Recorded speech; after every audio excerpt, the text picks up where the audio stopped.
Hamas के खिलाफ युद्ध में इजराइल चौतरफा दबाव झेल रहा है। गाजा में लगातार भीषण होते जा रहे जंगी हालात के बीच विश्व बिरादरी ने भी इजराइल को युद्ध रोकने का खासा प्रेशर मिल रहा है।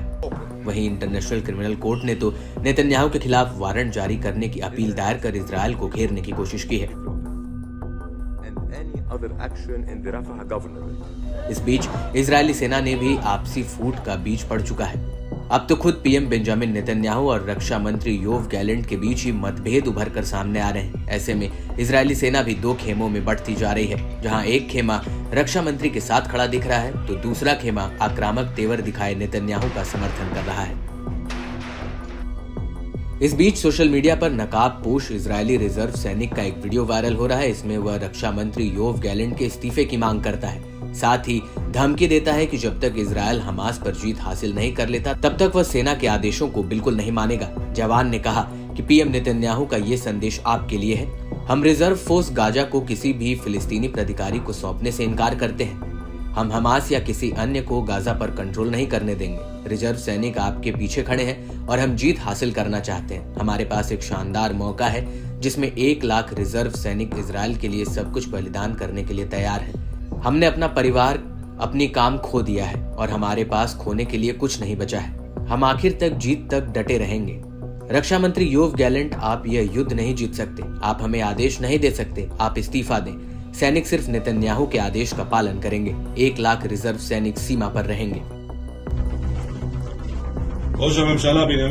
वायरल वीडियो के सामने आने के बाद से इजरायली सेना में हड़कंप मचा हुआ है। गाजा युद्ध में खतरनाक तरीके से फंसी इजरायली सेना के लिए ये अच्छे संकेत नहीं माने जा रहे हैं। सेना के भीतर पड़ रही फूट से मोर्चे पर तैनात टुकड़ियों का भी मनोबल डगमगा गया है। दावा तो ये भी किया जा रहा है कि इजरायली सेना ने वायरल वीडियो पर गंभीरता दिखाते हुए जांच के आदेश भी देते हुए कहा, जिसने सरकार की ओर से हमास पर पूर्ण विजय के लिए कोशिश नहीं करने पर विद्रोह की धमकी दी थी। वीडियो में आईडीएफ के आदेशों और आईडीएफ मूल्यों पर गंभीर उल्लंघन है और आपराधिक अपराध का संदेह है।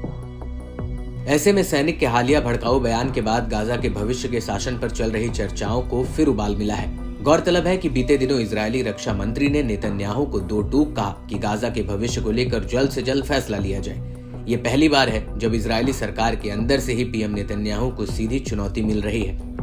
रक्षा मंत्री गैलेंट ने नेतन्याहू को चेताया है कि वो गाजा में इजरायली मिलिट्री या सिविल शासन के लिए सहमति नहीं देंगे। हमास के खिलाफ युद्ध में जो बढ़त इजरायल को मिल रही है वो कम होती जा रही है। इजरायल की सुरक्षा दांव पर है। फिलिस्तीनी संस्थाओं की ओर से गाजा पर शासन इजरायल के हित में होगा। अगर गाजा को ऐसे ही छोड़ दिया गया तो हमास एक बार फिर से संगठित होकर समस्या खड़ी करेगा और इजरायल की सारी मेहनत पर पानी फेर देगा। हमें हमास की शासन करने की क्षमताओं को खत्म करना होगा और वहां पर शासन करने वाले वैकल्पिक व्यवस्था करनी होगी।